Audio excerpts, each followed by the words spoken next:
Welcome back to History of Simple Things. Today's topic is something almost everyone has in their home, a space where families gather, guests sit, and conversations happen.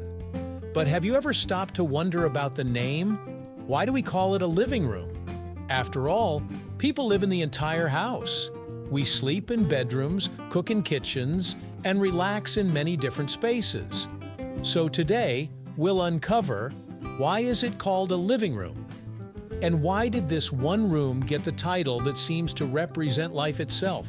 The answer involves changing lifestyles, social customs, and even a surprising connection to something called the death room. Let's step back in time and uncover how the living room got its name, right here on History of Simple Things.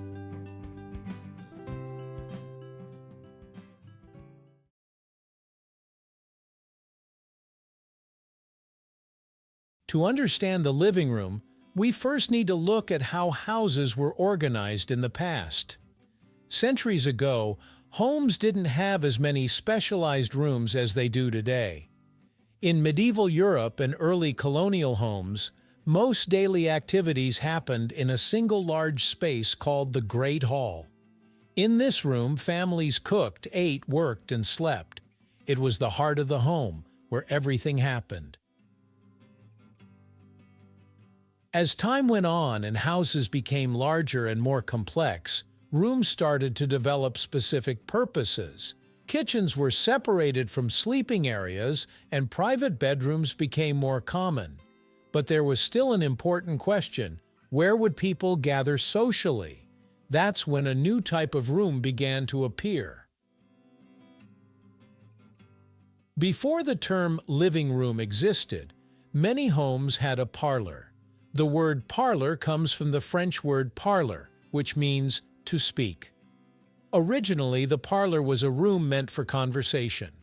In the 18th and 19th centuries, parlors became a major part of middle and upper-class homes, especially in Europe and North America.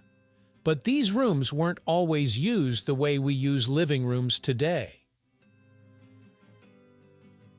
In fact, parlors were often formal spaces.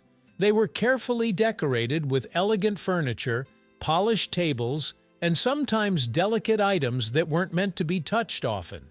Families would keep the room tidy and reserved mainly for special occasions or important visitors. Children might even be told not to enter unless guests were present. In many homes, the parlor was the most impressive room in the house, almost like a display of the family's status and good taste. But the parlor also had another, more surprising role. In the 19th century, homes often served purposes that today would be handled by hospitals or funeral homes. When someone passed away, their body was usually kept inside the house for a period of time before burial. And the place where this often happened was the parlor. The deceased would be laid out in the room, so family members, friends, and neighbors could visit and pay their respects. This gathering was called a wake. Because of this tradition, the parlor sometimes gained a darker association. It became known informally as a death room. Of course, the room wasn't used only for mourning. It was still a place for visitors and formal gatherings.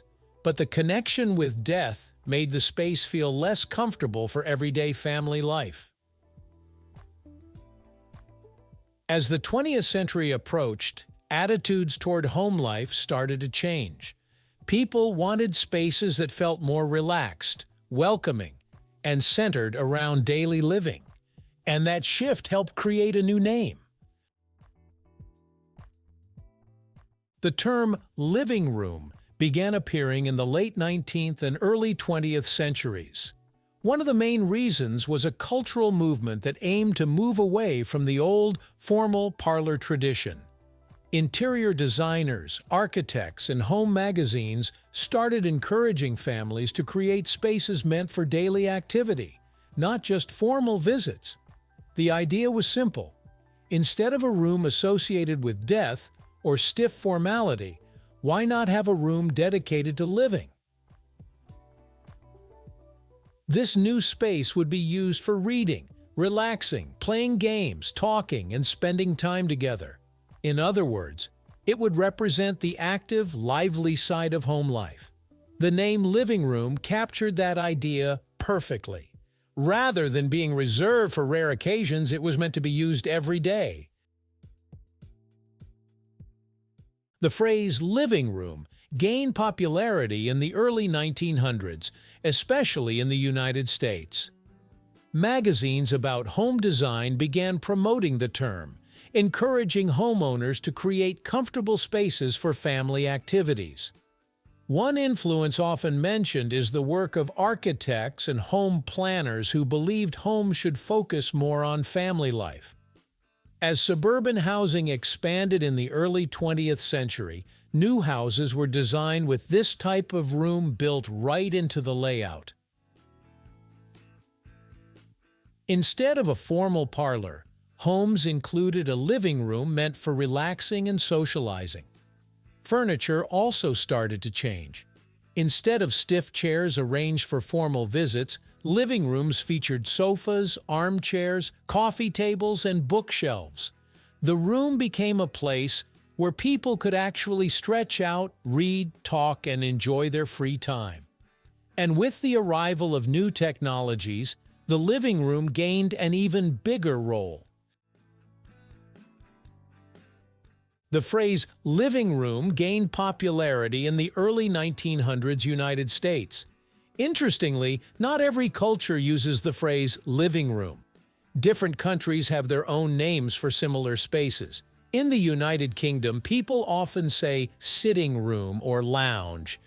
In some parts of Europe, the equivalent translates to something like day room or family room.